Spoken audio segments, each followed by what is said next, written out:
আশা তো করি অবশ্যই ভালো। আমরা বারবার যখন কি ডক্টর মোহাম্মদ ইউনূস হলেন, তখন আমরা খুব উচ্ছ্বসিত ছিলাম।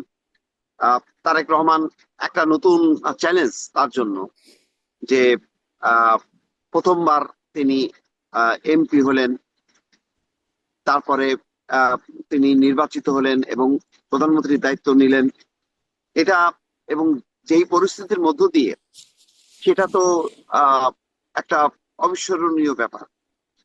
তো চ্যালেঞ্জ অনেক, কারণ 15 বছরের একটা দুঃশাসন অপশাসন বিএনপির উপর দিয়ে গেছে, দেশের অর্থনীতি ভঙ্গুর। 17 মাসে 16-17 মাসে ডক্টর মোহাম্মদ ইউনূস সেটাকে রিভাইভ করতে পারেনি।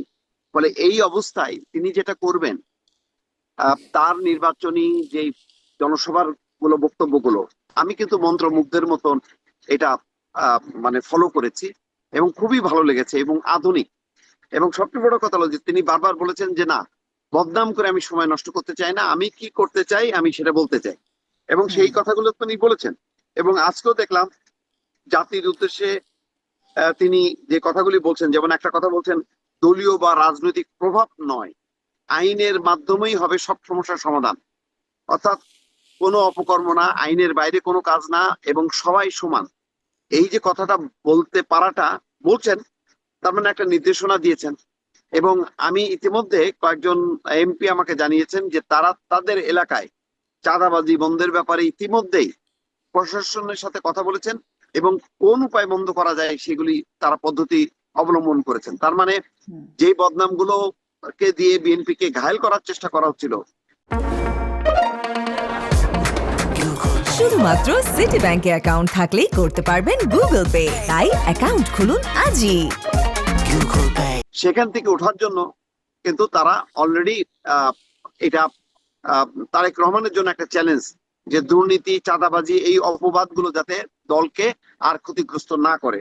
তো সেই কারণে দেখেন, জনজীবনের আজকে পুরো ভাষণের মধ্যে জনজীবনের কোথায় কোথায় সমস্যা, সেই সমস্যাগুলো সমাধানের জন্য তিনি বিদ্যুৎ, যোগাযোগ ব্যবস্থা, আরো অন্যান্য যে সমস্ত সিন্ডিকেট,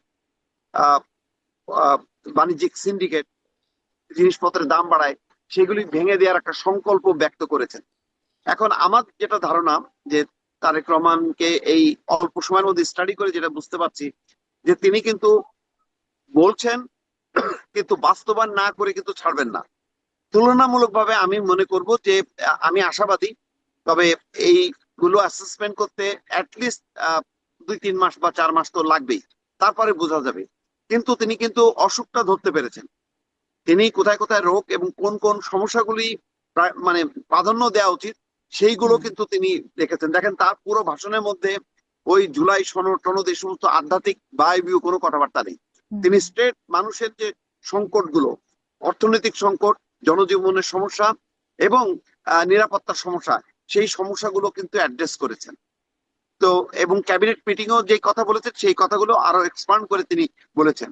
তো আমি মনে করি যে তিনি নিশ্চয়ই আহ মানে পুরোপুরি তো বলা যাবে না সফল হবেন, একটা সফল হবার একটা তিনি দিক নির্দেশনা দেখছেন, বা বলা যায় যে একটা আলোক ছটা দেখাচ্ছেন।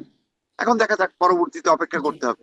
নিশ্চয়ই। জনাব মাসুদ কামাল, আপনারও যদি কোনো পূর্বাভাস থাকে কেমন হবেন তারেক রহমানের মানে সময়টা এবং তিনি কেমন প্রধানমন্ত্রী হবেন, সেটির সাথে আর একটা প্রশ্ন আছে, এটা শেষ করি ছোট করে, তারপরে জিজ্ঞাসা করি আপনাকে। জি, মাসুদ কামাল।